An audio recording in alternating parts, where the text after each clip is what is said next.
Welcome to the ZimmCast, a program dedicated to bringing you what's new in agricultural marketing.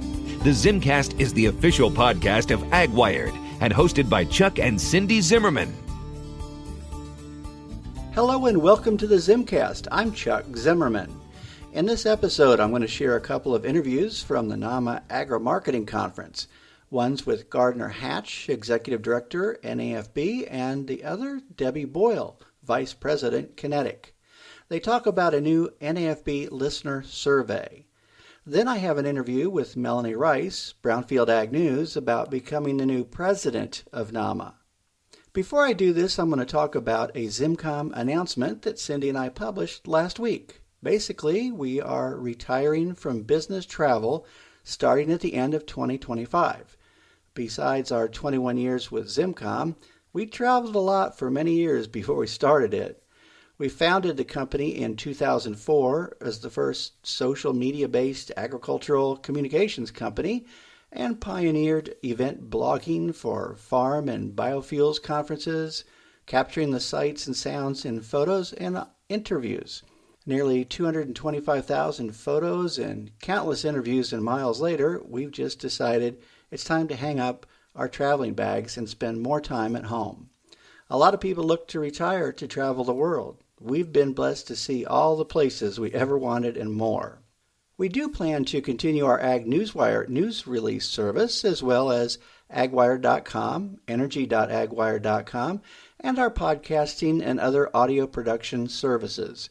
We're just going to give up the travel portion of our work. So let's get back to podcasting. I'll start out with the NAFB survey and then words from our new NAMA president. At the 2025 Agri-Marketing Conference, I'm here at the NAFB, National Association of Farm Broadcasting booth, and I have with me Gardner Hatch and Debbie Boyle. I'm going to let you first introduce yourselves by telling us what you do. And start with you, Gardner. All right. Thanks, Chuck. I'm Gardner Hatch. I'm the Executive Director of the National Association of Farm Broadcasting, NAFB, and we're the 800-member-strong organization, professional organization that represents farm broadcasters and also allied industry and also the sales and marketing professionals who work in agriculture.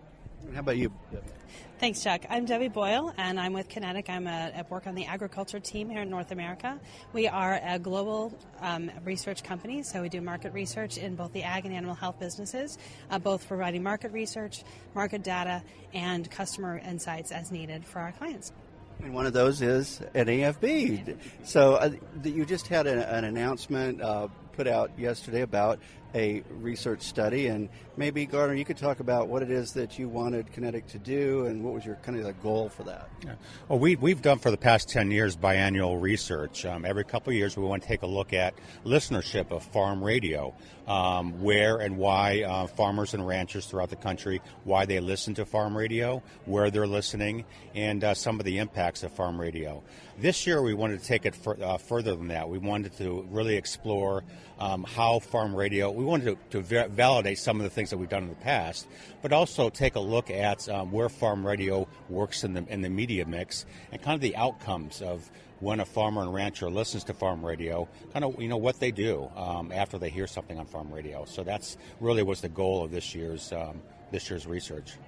Debbie, if you talk about the research that you've done here for NAFB, what was the target? What was the kind of thing you were trying to find out for them?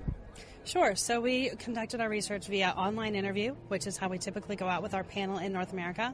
And we were looking for growers that met certain requirements, having a certain size. But we did go nationwide, so we covered all the way from California all the way up to the East Coast. And it was a sample size of 1,000, so a big, strong, sturdy sample size, so that we could take those results, and NAFB could take those results and really do a lot of good with them, make sure we had sound, sturdy data behind it. So back to you, Gardner. What does this benefit for your members?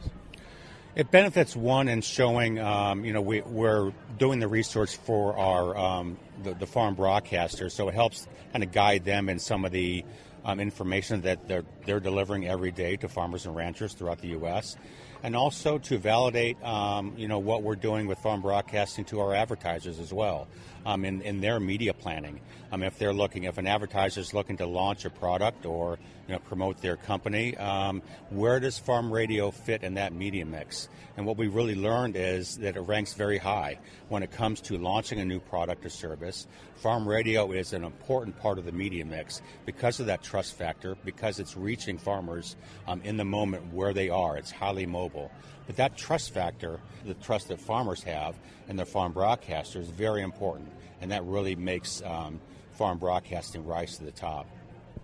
So what form do you put that research into so that it can be used by the members and advertisers of NAFB?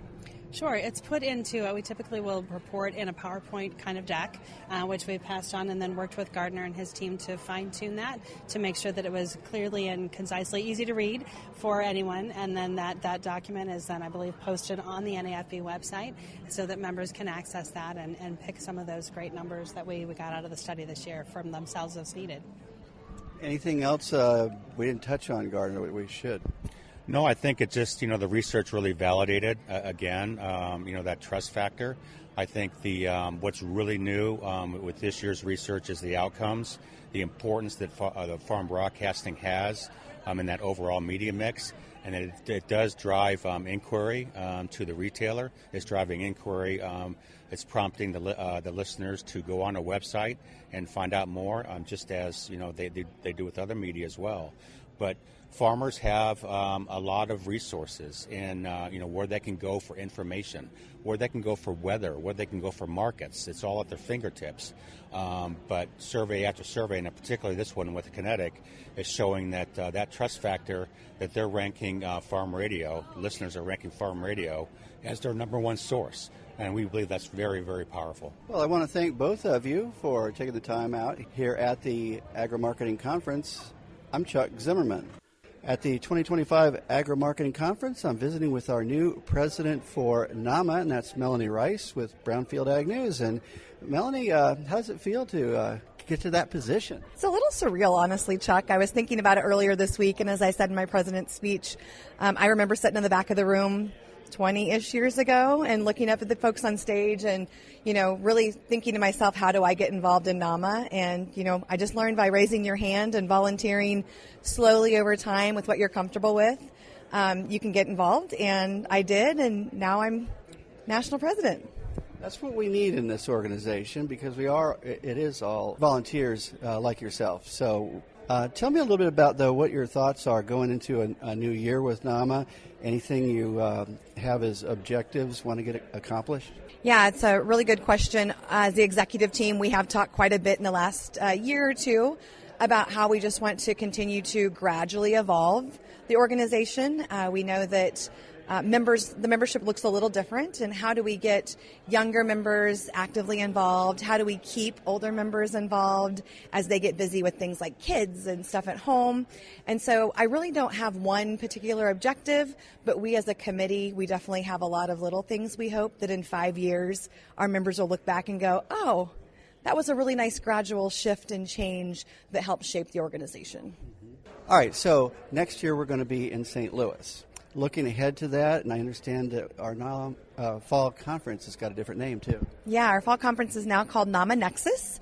We really are looking for a more immersive workshop-style opportunity for people of all different ages within, or experience levels, actually, within their careers. Previously, Fall NAMA was sometimes coined as an older or a more experienced opportunity, but we now know that a lot of people have different needs, and so we really wanted to create something that would fit everybody through the entire NAMA organization, not just focus on one over another. So we're really excited about that. We're excited about going back to St. Louis. The hotels told us they've made a few changes and updates, so that's going to be exciting, and it's going to be a great year. Well, it's great to see you and meet your family that's here with you. So congrats again, Melanie, for being the new president for the National Agri-Marketing Association. Here in Kansas City, I'm Chuck Zimmerman. So that's the ZimmCast for this week. I hope you enjoy it, and thank you for listening. You've been listening to the ZimmCast, the official podcast of AgWired. Check us out at www.agwired.com to find out what's new in agricultural marketing.